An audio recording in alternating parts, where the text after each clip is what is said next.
예, 오늘 그 예레미야서가 내일서부터 시작하거든요. 그래서 매일 성경을 예레미야로 커버하면 좋겠다고 목사님이 얘기하셔가지고 이렇게 하게 됐습니다. 그래서 내일 본문입니다. 내일 본문 제가 예레미야 26장 1절서부터 15절까지 제가 읽겠습니다. 쫓아와 주시면 감사하겠습니다. 유다의 왕 요시아의 아들 여호야김이 다스리기 시작한 때에 여호와께로부터 이 말씀이 임하여 이르시되 여호와께서 이와 같이 말씀하시니라. 너는 여호와의 성전 뜰에 서서 유다 모든 성읍에 여호와의 성전에 와서 예배하는 자에게 내가 내게 명령하여 이르게 한 모든 말을 전하되 한마디도 감하지 말라. 그들이 듣고 혹시 각각 그 악한 길에서 돌아오리라. 그리하면 내가 그들의 악행으로 말미암아 그들에게 재앙을 내리려 하던 뜻을 돌이키리라. 너는 그들에게 이와 같이 이르라. 여호와의 말씀에 너희가 나를 순종하지 아니하며 내가 너희 앞에 둔 내 율법을 행하지 아니하며 내가 너희에게 나의 종 선지자들을 꾸준히 보내 그들의 말을 순종하라고 하였으나 너희는 순종하지 아니하였느니라. 내가 이 성전을 실로같이 되게 하고 이 성을 세계 모든 민족의 저주거리가 되게 하리라 하셨느니라. 예레미야가 여호와의 성전에서 이 말을 하매 제사장들과 선지자들과 모든 백성이 듣더라. 예레미야가 여호와께서 명령하신 말씀을 모든 백성에게 전하기를 마침에 제사장들과 선지자들과 모든 백성이 그를 붙잡고 이르되 내가 반드시 죽어야 하리라. 어찌하여 내가 여호와의 이름을 의지하고 예언하여 이르기를 이 성전이 실로같이 되겠고 이 성이 황폐하여 주민이 없으리라 하느냐 하며 그 모든 백성이 여호와의 성전에서 예레미야를 향하여 모여드니라. 유다의 고관들이 이 말을 듣고 왕궁에서 여호와의 성전으로 올라가 여호와의 성전 새 대문의 입구에 앉음에 제사장들과 선지자들이 고관들과 모든 백성에게 말하여 이르되 이 사람은 죽는 것이 합당하니 너희 귀로 들음같이 이 성에 관하여 예언하였음이라. 예레미야가 모든 고관과 백성에게 말하여 이르되 여호와께서 나를 보내사 너희가 들은 바 모든 말로 이 성전과 이 성을 향하여 예언하게 하셨느니라. 그런즉 너희는 모든 너희 길과 행위를 고치고 너희 하나님 여호와의 목소리를 청종하라. 그리하면 여호와께서 너희에게 선언하신 재앙에 대하여 뜻을 돌이키리라. 죄송합니다.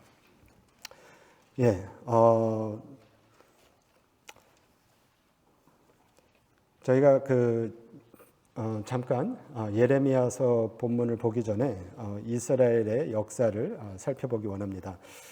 구약의 제사장이 다스리는 시대는 사무엘을 마지막으로 초대왕인 사울 왕으로 시작해서 우리가 너무나도 잘 아는 다윗 왕 그리고 다윗의 아들인 솔로몬 왕을 기억하실 겁니다.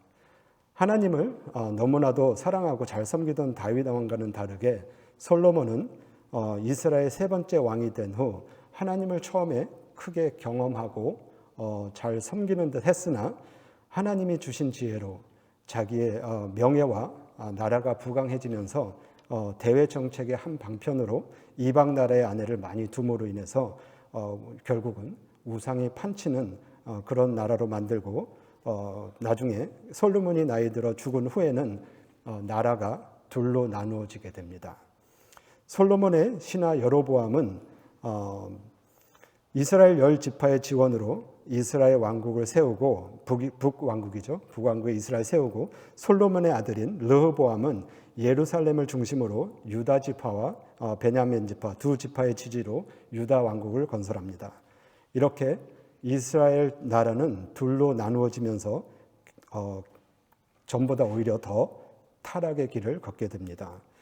북왕국 이스라엘은 여로보암이 북왕국 이스라엘 왕으로 그러니까 되고 난 후에 BC 931년부터 영적 타락과 우상 숭배를 끊이지 않게 하다가 계속 하고 있었고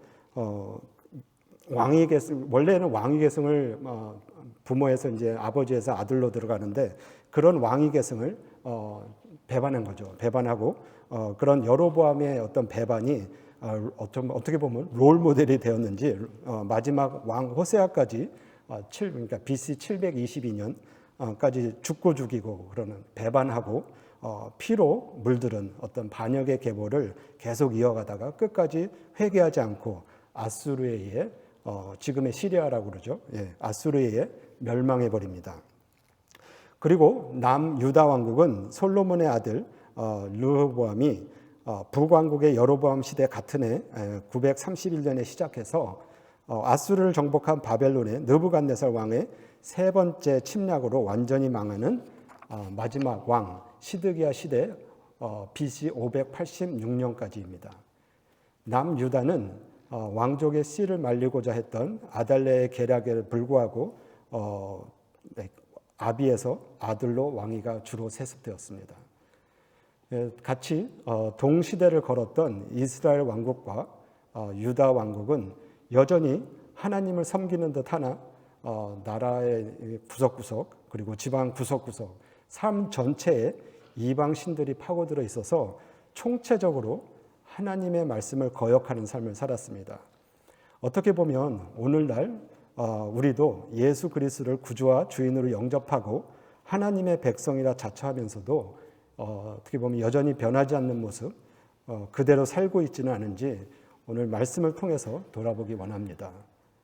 타락한 북이스라엘과 남유다를 향해 하나님은 많은 선지자들을 보내셔서 회개하고 우상으로부터 떠나 하나님께로 돌아오려는 메시지를 계속 보내지만 결국은 안 듣고 망하는 두 왕국을 보게 하십니다. 예레미야 인물은 이 시간에 마지막 그 시간을 보내는 포로 시기 전에 이스라엘은 아주 북이스라엘은 아주 망한 지 오래고 이제는 이제 유다가 이제 멸망으로 치닫는 어두운 시대에 hil기야의 아들 예레미야라고 이제 나옵니다. 그래서 hil기야가 요시아 왕 때 그 제사장이 아닙니다. 다른 이름입니다. 동명이인입니다. hil기야의 아들 예레미야는 그런 전달하고 싶지 않은 메시지를 40년간 전해야 하는 정말 힘든 사역을 한 어떻게 보면 정말로 불행한 선지자였습니다. 바로 나라가 멸망할 것이니까 침략하는 바벨론에 항복하고 그들을 섬기라는 메시지였습니다. 매번 메시지 할 때마다 사람들의 비난이 쏟아졌었고요. 하나님께서 죄악된 유다를 심판하시기로 작정하셨기 때문에 포로 생활은 피할 수 없는 그런 상황이라고 계속 설명을 했습니다. 그것 때문에 예레미야는 하나님과 갈등했고 전달해야 하는 메시지와 갈등했고 그리고 자기 민족인 유다 백성과 갈등했습니다. 그리고 나라의 운명을 생각하며 눈물이 마르지 않았다고 하기에 눈물의 선지자라는 닉네임까지 얻었습니다. 우리가 잘 아는 예레미야 예가까지 지은 예레미야 선지자입니다. 오늘 말씀 1절에서 3절 제가 다시 읽겠습니다. 유다의 왕 요시아의 아들 여호야김이 다스리기 시작한 때에 여호와께서 이 말씀이 임하여 이르시되 여호와께서 이와 같이 말씀하시니라. 너는 여호와의 성전 뜰에 서서 유다 모든 성읍에서 하나님의 여호와의 성전에 와서 예배하는 자에게 내가 내게 명령하여 이르게 한 모든 말을 전하되 한마디도 감하지 말라. 그들이 듣고 혹시 각각 그 악한 길에서 돌아오리라. 그리하면 내가 그들의 악행으로 말미암아 그들에게 재앙을 내리려 하던 뜻을 돌이키리라.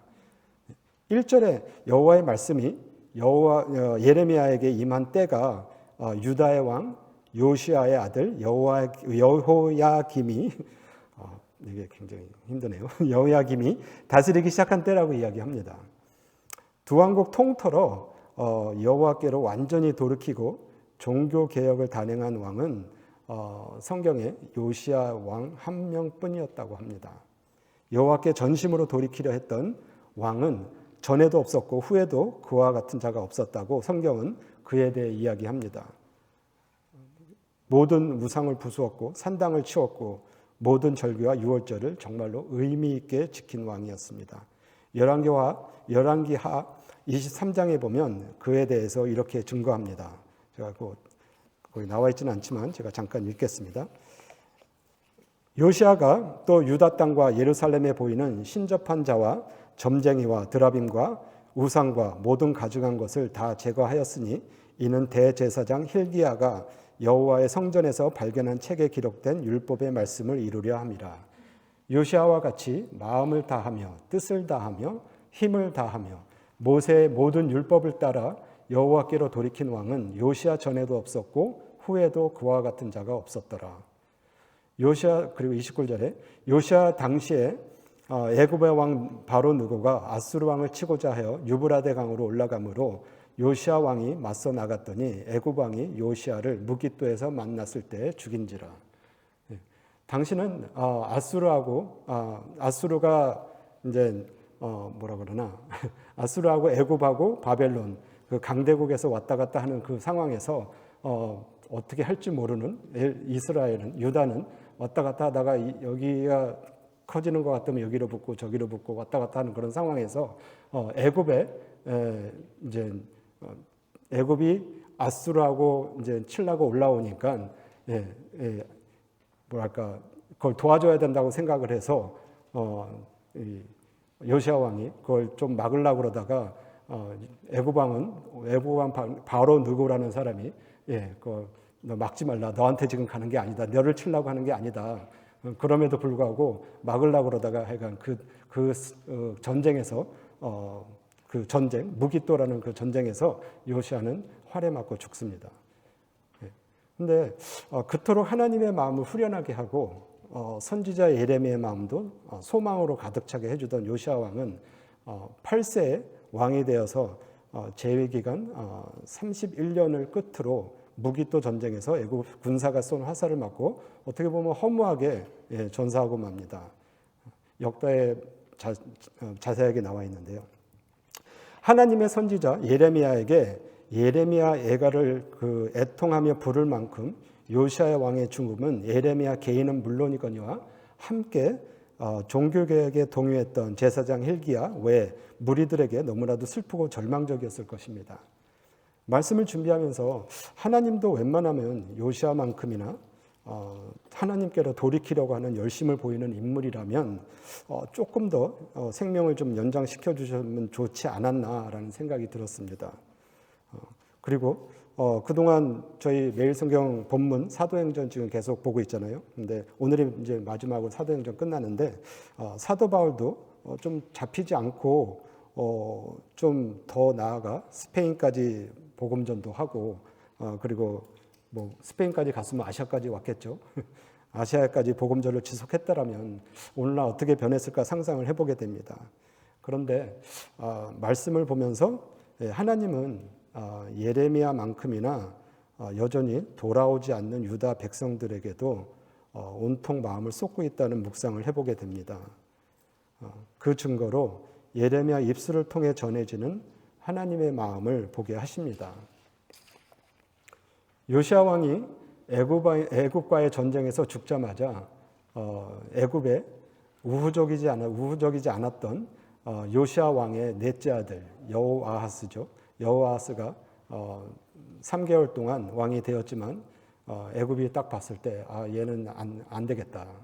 데리고 있으면. 그래서 다시 들어가가지고 애굽이 다시 쳐들어와서 여호아하스를 다시 애굽으로 끌어가서 죽이고 요시아의 둘째 아들 여호야김을 세워서 어떻게 보면 애굽의 꼭두각시 왕으로 유다를 다스리게 했습니다. 성경은 여호아하스와 마찬가지로 여호야김 왕이 다스릴 때도 여전히 하나님으로부터 멀어져 있는 여호와 보시기에 악을 행했다고 기록합니다. 본문 2절은 이렇게 유다가 애굽에 밟히고 아수르에 밟히고 바벨론에게 얻어 터지고 그런 암울한 상황에 하나님의 말씀이 예레미야에게 너는 여호와의 성전 뜰에 서서 유다 모든 성읍에서 여호와의 성전에 와서 예배하는 자에게 내가 네게 명령하여 이르게 한 모든 말을 전하되 한마디도 감하지 말고 전하라고 하십니다. 하나님의 말씀을 전하되 들은 그대로 받은 그대로 전하라고 하십니다. 한마디도 빼지 말고 더하지 말고 들은 그대로 전하라고 하십니다. 예전에 노아한테 하나님이 이렇게 할 때 세세하게 기록했을 때 그대로 했다고 하는 그 말이 생각나지 않습니까? 예. 그래서 한마디도 빼지 말고 감하지 말고 전하라는 게 굉장히 중요한 것 같습니다. 예. 그래서 어떻게 보면 말씀을 이렇게 전할 때 이게 어떻게 보면 종종 어떤 말씀을 대할 때 좀 세련되고 어떤 청중이 듣기에 좀 덜 무겁게 느끼고, 예, 그리고 좀 즐거운 마음이 느껴지고 하려는 어떤 목사님들은 많이 그런 유혹에 빠진다고 합니다. 그래서 어느 정도는 하나님도 영광 받지만은 나도 좀 영광 받으려고 하는 그런 유혹에 빠진다고 하는데, 하나님은 그게 아니고 하나님만 영광 받으셔야 되는, 예, 그 한마디도 감하지 말고 하나님을 전하는 그런 자리에 서기를 예레미야에게 원하신 것입니다. 근데 참 저 또한 이런 이 말씀을 대하면서 예레미야 말씀인가 생각되지만, 이런 이 말씀 자체가 한마디도 감하지 말라고 하는 그 말씀이 그만큼 말씀의 절박하고 중요함을 상기시키는 그런 말씀으로 참 받게 되는 것 같습니다. 정말 이런 것 자체가 회개하고 돌아오라고 하는 그 말씀이 정말 무거운 말씀이라고 생각이 듭니다. 그래서 말씀을 읽을 때 우리의 어떤 관점에서 하나님의 관점으로 어떻게 보면 조금만이라는 게 말이 웃기네요. 조금만 기울여 보시면 성경에 적혀 있는 온통 하나님의 말씀은 우리를 살리시려는 말씀이라는 것을 믿으시게 될 거라 저는 믿습니다. 예, 관점의 차이가 굉장히 많은 걸 차구하는 것 같습니다. 우리가 흔히 아는 성경은 우리를 향한 하나님의 편지라고 이야기하는데, 편지란 편지를 쓴 사람의 마음을 알아야 그 편지가 의미가 있는 것입니다. 그래서 성경을 읽을 때는 하나님의 관점으로 보아야 하나님의 마음을 조금이나마 헤아릴 수 있을 것 같습니다. 그런데 우리의 관점에서 하나님의 관점으로 보려고 하는 게 절대로 쉽지만은 않습니다. 우리의 교만은 하나님과 대등한 눈높이로 보려고 하고 하나님을 바라보고 있거나, 때론 참 결점투성이인 우리는 성경에서 결점을 찾을 만한 것은 없나 꼬투리를 발견하려고 하는 시도를 하며 성경을 볼 때가 있습니다. 창조주이시고 전지전능하시고 무소부재하신 하나님을 만나는 자리는 우리의 깊은 내면에 하나님이 우리에게 없어서는 안 될 뿐이라는 사실을 인정하는 자리에서 시작됨을 성경의 많은 곳에서 발견하게 됩니다. 우리의 창조주 하나님이 우리 인생에 없어서는 안 될 뿐임을 깨달아 알 때만이 하나님의 깊은 뜻을 조금이나마 깨닫게 됨을 믿으시기 바랍니다. 아까 마지막 찬송 기억하시죠? 예. 시편 기자는 46편에서 이렇게 고백합니다. 이르시기를 너희는 가만히 있어 내가 하나님 됨을 알지어다. 내가 문나라 중에서 높임을 받으리라. 내가 세계 중에서 높임을 받으리라 하시도다. 만군의 여호와께서 우리와 함께 하시니 야곱의 하나님은 우리의 피난처시로다. 시편 기자는 이 가만히 있어라고 하는 이게 우리는 이게 번역된 게 가만히 있어라고 하는 게 이게 영어 표현으로 그냥 비스틸이에요. 근데 이 히브리어 원어로는 라파라고 그럽니다. 라파라고 하는데 이 라파의 원어의 의미는 치유와 치료, 그리고 풀어주다, 버리다, 내어주다, 그리고 넘겨주다 등의 의미도 있다고 합니다. 그래서 그저 그냥 좀 멍 때리듯이 조용히 있으면 이렇게 하나님을 경험하는 게 아니고, 조용히 있는 상태를 뜻하는 것이 아니라 우리의 염려를 비우고 내려놓고 친히 우리의 피난처가 되신다고 말씀하신 우리 하나님 여호와를 신뢰하는 것을 말합니다. 그분이 우리의 창조주이시며 그분께로 돌아갈 때만이 참 평온을 되찾을 줄을 믿습니다. 본문 3절에 그들이 듣고 혹시 각각 그 악한 길에서 돌아오리라. 그리하면 내가 그들의 악행으로 말미암아 그들에게 재앙을 내리려 하던 뜻을 돌이키리라. 하나님이 재앙을 내리려 하던 뜻을 돌이키겠다고 말씀하십니다. 어떤 목사님이 이렇게 말씀하시더라고요. 하나님은 일구이연 하시는 분이라고요. 보통 일구이연 하는 사람은 좀 우리가 다 그렇게 얘기하는데 실없는 사람이단가, 아니면 좀 신뢰할 수 없는 사람을 빗대어서 이야기할 때 쓰는 말입니다. 한 입으로 두 말을 하는 것, 더 말도 할 수도 있겠죠. 즉 말을 이랬다 저랬다 하면서 도통 일관성이 없다는 것을 의미합니다. 하나님이 이런 일관성 없는 분이신가요?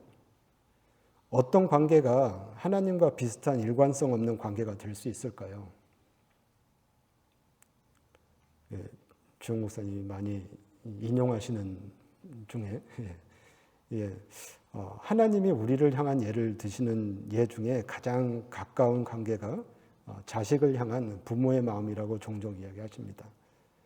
자식을 향한 부모의 일방적인 사랑의 관계에서는 부모가 자식이 철들 때까지 훈육하고 용서하고 그리고 훈계하고 용서하고 기다리고 또 기다리는, 어떻게 보면 참으로 일관성 없게 그토록 많이 행해지는 것을 여러분은 다 부모님께 경험을 하셨을 테고 또 이제는 또 내리사랑으로 또 체험하실 줄 믿습니다. 어블리게이션이 있는 사랑입니다. 책임지는 사랑, 조건 없는 사랑이죠. 그리고 그 사랑의 수혜자는 받은 사랑을 곱씹어보고 그 사랑의 의미와 의도를 깨달았을 때만이 은혜를 경험하게 됩니다. 그래서 철들었을 때 비로소 부모님께 자식 노릇 조금 한다고 하지 않나요? 아주 조금. 사실 아주 조금 할 때도 굉장히 크게 부풀려서 인정해 주시는 분이 대부분이 부모님이십니다. 이런 부분에서는 형제들은 이 부분에는 좀 여전히 참 많이 부족한 게 많은 것 같습니다. 회개해야겠죠. 전화 또 멀리 사시면 전화도 전화해 주시고 다시 한번 얘기하면 좋을 것 같습니다. 하나님이 이방신을 섬기고 계명을 어기는 이스라엘 백성을 향해 각각 그 악한 길에서 회개하고 돌아오면 죄에 대한 벌을 철회하겠다고 약속하십니다. 하나님은 이스라엘이 죄에 빠지지 않고 거룩한 하나님의 백성다운 그리고 세상과는 구별된 삶을 살게 하기 위해 율법을 주신 것입니다. 그러나 이스라엘 백성들은 하나님의 마음과는 멀고 그들만의 관점으로 율법을 이해하고 이행했기 때문에 형식만 남은 절기와 행위만 남은 의식이 되어버린 것입니다. 이 시대를 살고 있는 우리들의 신앙도 하나님의 마음을 알아들이지 못하고 하나님의 크신 사랑과 은혜를 깨닫지 못하면, 그렇게 된다면 결국 형식과 행위만 난무할 수 있음을 늘 상기해야 되겠습니다. 복음의 말씀은 모두에게 선포되어야 합니다. 그렇다고 말씀을 예레미야 시대도 그리고 오늘날도 모두가 받아들이지는 않습니다. 그래도 하나님의 복음은 늘 선포되어져야 하는 이유는 여기 나와 있는 대로 혹시 생명을 살리는 복음의 말씀을 듣고 각각 한 영혼이 그 악한 길에서 돌아올지 모른다는 기대가 있음을 오늘 혹시에서 알려주십니다. 그래서 바울은 아마도 디모데 후서죠. 이렇게 말씀으로 권면했습니다. 너는 말씀을 전파하라. 때를 얻든지 못 얻든지 항상 힘쓰라. 범사의 오래 참음과 가르침으로 경책하며 경계하며 권하라. 아멘이십니까? 4절에서 6절 읽겠습니다. 너는 그들에게 이와 같이 이르라. 여호와의 말씀에 너희가 나를 순종하지 아니하며 내가 너희 앞에 둔 내 율법을 행하지 아니하며 내가 너희에게 나의 종 선지자들을 꾸준히 보내 그들의 말을 순종하라고 하였으나 너희는 순종하지 아니하였느니라. 내가 이 성전을 실로같이 되게 하고 이 성을 세계 모든 민족의 저주거리가 되게 하리라 하셨느니라. 하나님께서 이스라엘 백성들에게 심판을 내리겠다고 하시지만 이렇게 말씀하신 것은 자기 백성을 완전히 멸망시키려는 것이 아니라 이스라엘 백성들을 향한 경고와 심판을 통해 구원하기 위한 것입니다. 저희는 그 뒷스토리를 알잖아요. 하나님은 많은 선지자들을 통해 그리고 유다의 마지막 때에도 예레미야 선지자를 통해 이스라엘 백성들이 당신의 경고를 듣고 돌아오기만을 간절히 원했던 것입니다. 하나님은 유다 백성이 하나님 당신께로 돌아와야만 진정한 회복이 있음을 너무나도 잘 아시기 때문에 회개의 말씀을 선포하신 그 선지자들을 보내셨던 것입니다. 그래서 이스라엘 백성들로 하여금 하나님의 임재 안으로 돌아오도록 권고하신 것입니다. 예레미야는 하나님의 명령을 따라 성전 뜰에 서서 제사장들과 선지자들과 예배하러 오는 모든 백성들에게 한마디도 빠짐없이 말씀을 전했습니다. 그리고 예레미야에 대한 이스라엘 백성들이 반응이 나옵니다. 예레미야가 전한 하나님의 말씀은 유다 백성이 악한 길에서 돌이켜서 순종하지 않으면 하나님께서 예루살렘 성과 성전을 무너뜨리시고 실로같이 되게 하시겠다고 말씀하셨습니다. 예루살렘의 성전은 어쩌면 유다의 마지막 자존심이었고 한때 자랑거리였던 성전을 세상의 조롱거리가 되게 하시겠다고 하신 말씀입니다.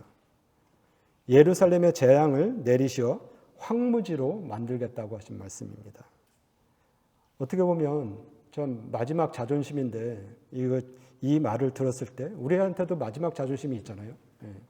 근데 이런 말을 들었을 때 정말 말 그대로 어떤 멘탈이 붕괴되는 그런 걸 경험하지 않을까요? 말 그대로 멘탈 붕괴되는 그런 발언이었습니다. 말 그대로 그냥 끝이라는 거죠. 하나님께서 말씀하신 실로는 그 실로 그곳은 사무엘상 3장에서 4장에 나오는 내용입니다. 예루살렘이 성전이 세워지기 전 실로에 성막이 있었죠. 하나님의 임재를 상징하는 하나님의 궤가 머무는 장소인 성막인 것입니다. 하지만 제사장을 비롯한 많은 백성들이 하나님의 말씀에 불순종하자 하나님은 실로의 성막을 떠나셨고 실로는 결국 블레셋에 의해 폐허가 됩니다. 그런 힘든 히스토리가 이스라엘 사람들한테 있습니다. 듣기 불편하고 힘든 말씀도 우리 크리스찬들은 잘 들어야 합니다. 유다 백성은 예레미야 말을 듣고 기분 상할 것이 아니라 정신 차리고 회개해야 했습니다. 분명히 예레미야는 여호와의 명령으로 전하는 말씀이라고 했기 때문에 유다 백성들은 한 사람의 지적이 아닌 하나님의 관심으로 받아들일 수 있어야 했습니다. 어떻게 보면 잘못을 인정하는 것이 누구나 힘들긴 하지만 그것을 통해 자신을 돌아보고 진실을 외면하지 않는 자는 지난주 우리 철현 전사님이 전한 마태복음 5장의 그 팔복 두 가지 심령이 가난한 자, 애통하는 자, 진실을 외면하지 않고 하나님 앞에 나가는 자는 그 말씀을 통해서 우리 삶에 하나님을 경험하게 되는 걸 저희는 묵상해 보기 원합니다. 성경에서의 복이란 하나님과의 바른 관계가 회복되는 것이 진정한 복이라고 우리 철현 선생님 얘기하셨죠.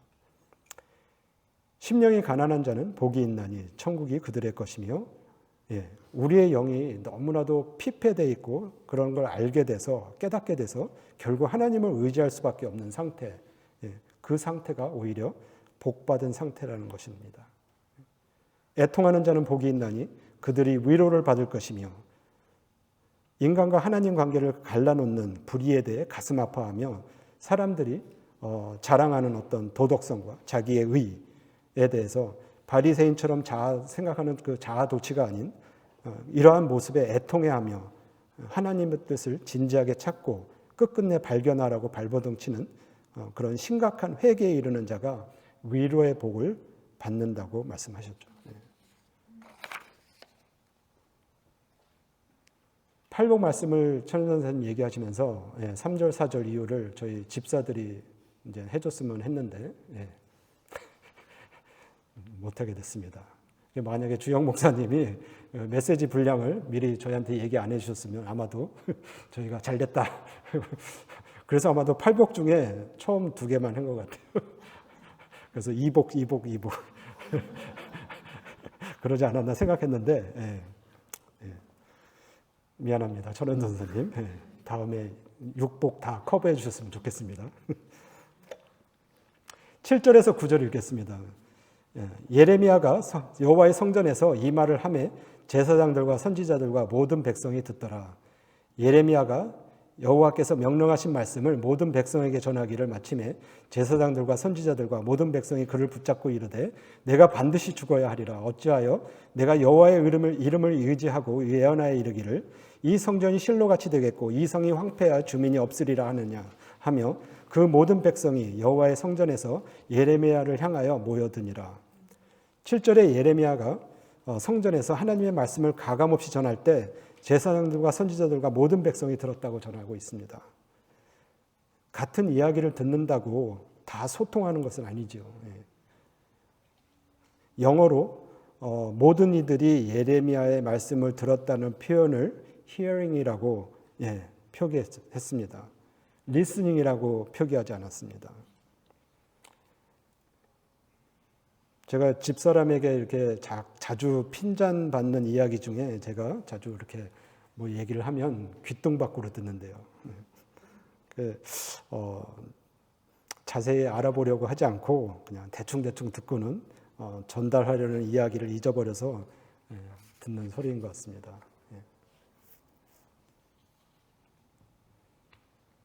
저 조그만 자매님한테 제가 구박 많이 받고 삽니다. hearing과 listening의 차이를 구글에 있는 한글 트랜슬레이션은 이렇게 표기합니다. 청각은 감각 입력의 한 형태인 반면 청취는 다른 사람들과 연결을 형성하는 방법입니다. 영어로는요, hearing is a form of sensory input and listening is a way to inform connections with other people.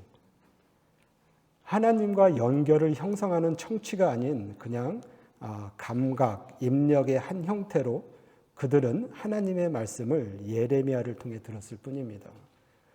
우리는 하나님의 말씀을 들을 때 그냥 청각기관으로 듣는 것이 아닌 청취하는 자, 하나님과 연결을 형성하는 저와 여러분 되기를 바랍니다. 말씀을 전한 후 예레미야는 큰 공경에 빠질 위험에 처하게 됩니다.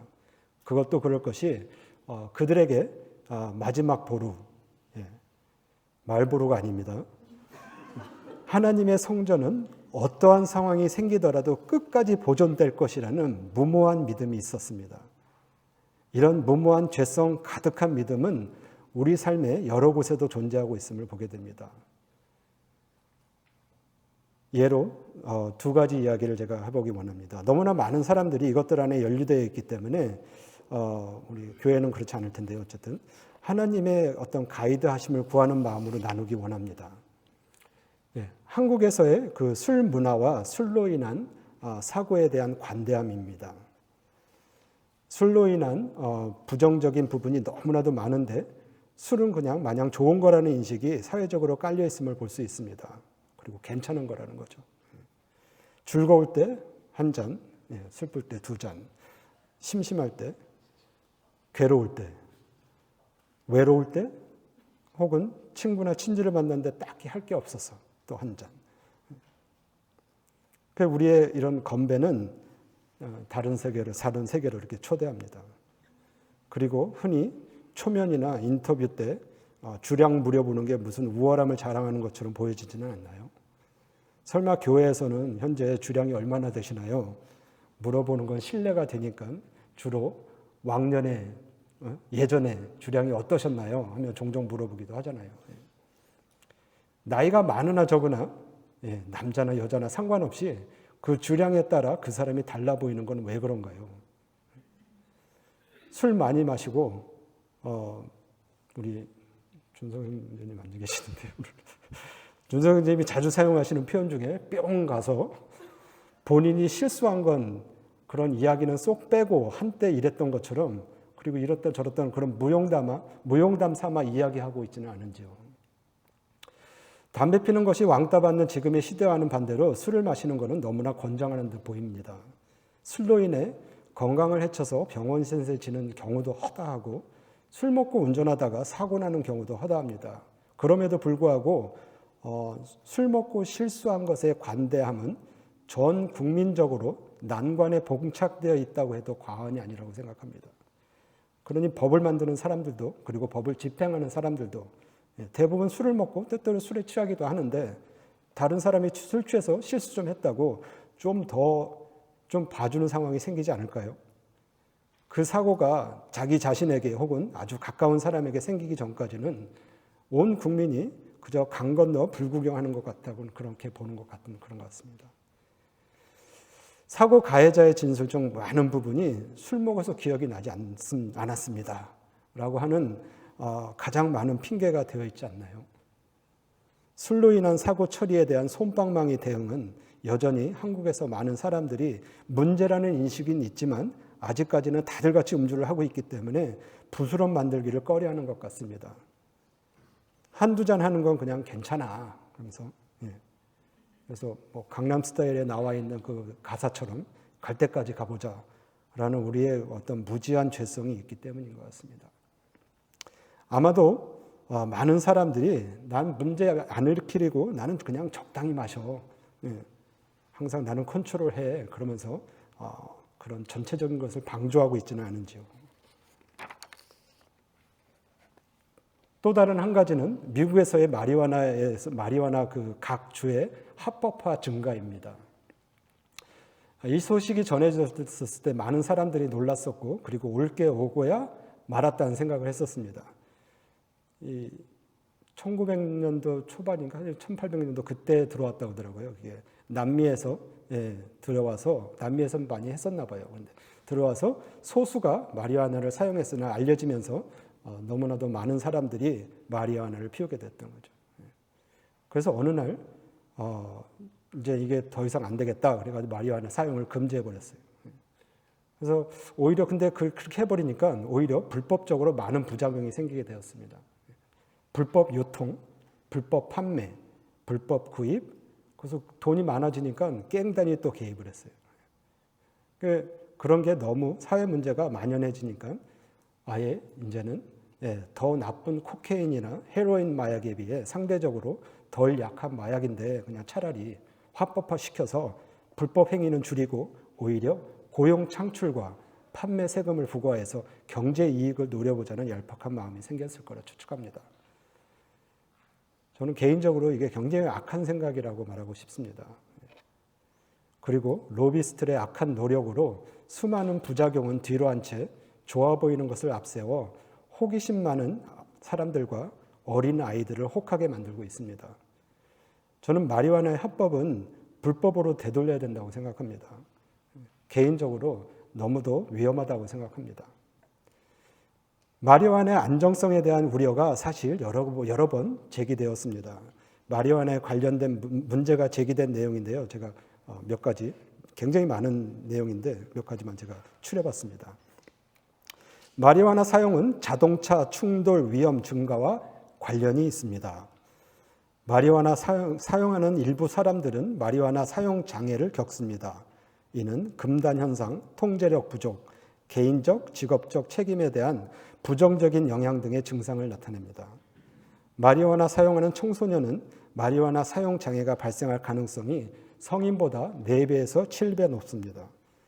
마리화나 사용은 노령층에서 부상 위험을 증가시키는 것으로 나타났습니다.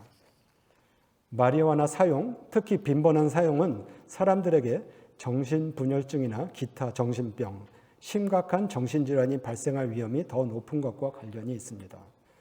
관련이 있다고 얘기하는 게 굉장히 정말 애매모호한 재미있는 말인 것 같아요.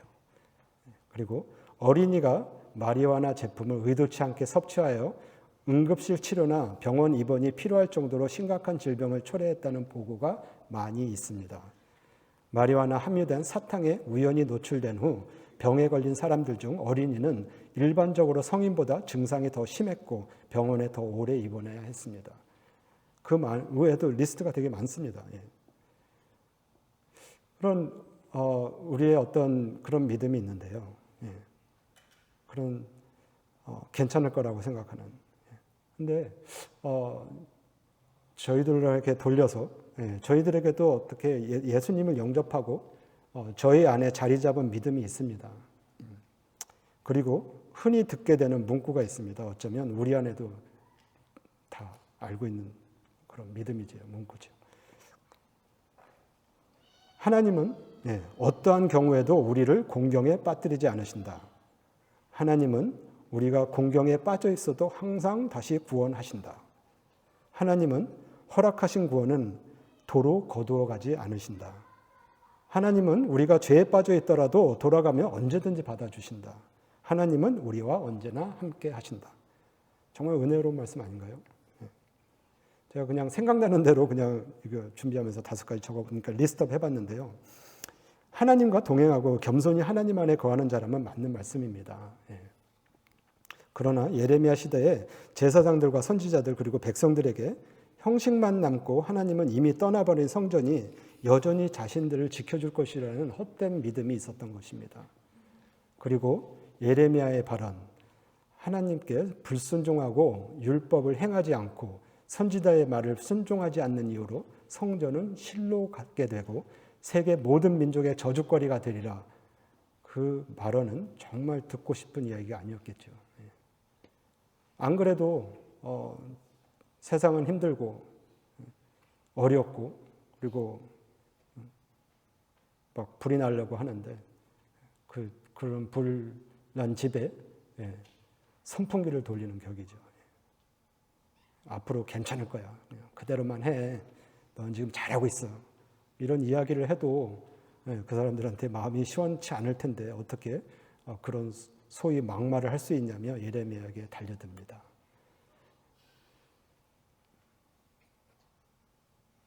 이 장면이 흡사 예수님을 연상케 하지는 않습니까? 예수님의 성전 청소 사건을 연상케 합니다. 다들 아시다시피 예수님은 무슨 제목으로 정죄를 당했습니까? 첫 번째는 바로 성전 모독죄입니다. 요한복음 2장에 보면 예수님은 성전에서 노끈으로 채찍을 만들어 양과 소를 내쫓고 돈 바꾸는 상을 뒤엎고 상인들을 내쫓는 소란을 피웠습니다. 그리고 이렇게 말씀하셨습니다. 요한복음 2장 19절에 예수께서 말씀하여 이르시되 너희가 이 성전을 헐라 내가 사흘 동안에 일으키리라.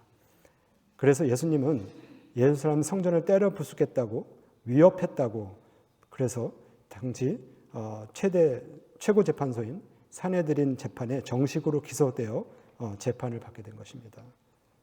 구약에서 성전은 하나님의 임재가 거하는 곳입니다. 그러므로 성전을 부숴버리겠다는 것은 성전 모독죄인 동시에 곧 하나님의 이름을 욕되게 하는 곧 참남죄인 것입니다. 산헤드린 공회 재판에서 대제사장이 예수님께 물었습니다. 마가복음 14장 61절에 내가 친송받을 자의 아들 그리스도냐 묻자 예수님은 내가 바로 그렇다라고 대답하자 대제사장은 옷을 찢으며 참남죄를 지었다고 우리가 다 들었는데 더 무슨 증인이 필요한가 하며 사형에 해당된 자를 만장일치로 정죄해버렸습니다. 그리고 어떤 자는 침 뱉고 주먹으로 치고 하속들은 예수님을 손바닥으로 쳤습니다. 오늘 선지자 예레미야는 예수님의 모형입니다. 하나님의 말씀을 가감없이 전했고 죄 많은 유다 백성들에게 회개하라고 외쳤고 멸망할 때 끝까지 함께 하시면서 하나님과 죄인 사이의 중재 역할을 감당했습니다. 마지막으로 11절에서 13절 읽겠습니다. 제가 읽겠습니다. 제사장들과 선지자들이 고관들과 모든 백성에게 말하여 이르되 이 사람은 죽는 것이 합당하니 너희 귀로 들음같이 이 성에 관하여 예언하였음이라. 예레미야가 모든 고관과 백성에게 말하여 이르되 여호와께서 나를 보내서 너희가 들은 바 모든 말로 이 성전과 이 성을 향하여 예언하게 하셨느니라. 그런즉 너희는 너희 길과 행위를 고치고 너희 하나님 여호와의 목소리를 청종하라. 그리하면 여호와께서 너희에게 선언하신 재앙에 대하여 뜻을 돌이키시리라. 하나님의 말씀을 가감없이 전한 예레미야는 반드시 죽어야 하고 죽는 것이 합당한 성전 모독죄의 대답을 듣습니다. 하나님이 예레미야 선지자를 통해 유다에게 경고하는 메시지는 말씀 그대로 하나님으로부터 멀어져 악을 일삼는 행위에서 돌아와 하나님 여호와의 목소리에 귀를 기울이라는 것입니다. 킹 제임스 버전의 그 벌스가 제가 좋아서 거기다 적어놨는데요. Obey the voice of the Lord your God. 너희 하나님 여호와의 목소리를 청종하는 하나님을 향한 회개하는 진심이 돌아왔을 때 그때 여호와께서는 그들에게 선언하신 재앙에 대하여 뜻을 돌이키겠다는 약속입니다. 일구이원하시는 구원자 여호와 하나님은 당신께로부터 떠나버린 백성들을 불쌍히 여기셔서 재앙보다는 회복을 선물로 주시겠다고 말씀을 통해 다시 약속하십니다. 저희 마태복음에서 예수님이 하신 말씀 제가 읽어드리겠습니다. 읽어드리면서 말씀을 마치려고 합니다. 저희 눈을 감고 묵상해 보기 원합니다. 예수께서 이르시되 건강한 자에게는 의사가 쓸데없고 병든 자에게야 쓸데있느니라. 너희는 가서 내가 긍휼을 원하고 제사를 원하지 아니하노라 하신 뜻이 무엇인지 배우라. 나는 의인을 부르러 온 것이 아니요 죄인을 부르러 왔노라 하시니라. 마태복음 9장 말씀. 예수님의 부드러운 말씀. 나는 의인 부르러 온 것이 아니요 죄인을 부르러 왔노라. 이 얼마나 참 은혜로운 말씀인가요? 저희들은 눈 뜨면 죄짓고 마음속으로 죄짓고 숨어서 죄짓고 뻔뻔하게 죄짓고 운전하면서 죄짓고 옆에 사람한테 막 대하고 내가 기준인 채 나는 그 정도까지는 아니라며 비교하는 죄가 있고요. 자격이 넘치지는 않지만 보통은 된다는 헛된 교만이 있습니다. 자만 등등 셀 수 없는 죄인입니다. 이런 죄 저런 죄 다 주님께서 저희 속을 꺼내 놓으시면 저희는 숨도 쉴 수 없어 숨 막혀 죽을 죄인들입니다. 그래서 주님 앞에 죄인 부르러 왔다고 하시는 말씀에 주님, 저는 정말 주님이 필요한 죄인입니다. 이런 애통하는 마음으로 예수님께 나오기 원합니다. 오늘 말씀을 보면서 예레미야가 유다 백성들에게 하나님이 선포하라고 하신 말씀을 기억하기 원합니다. 하나님께서 우리에게 허락하신 독생자 예수 그리스도를 묵상해 보기 원합니다. 잠깐 기도하는 시간 가지겠습니다.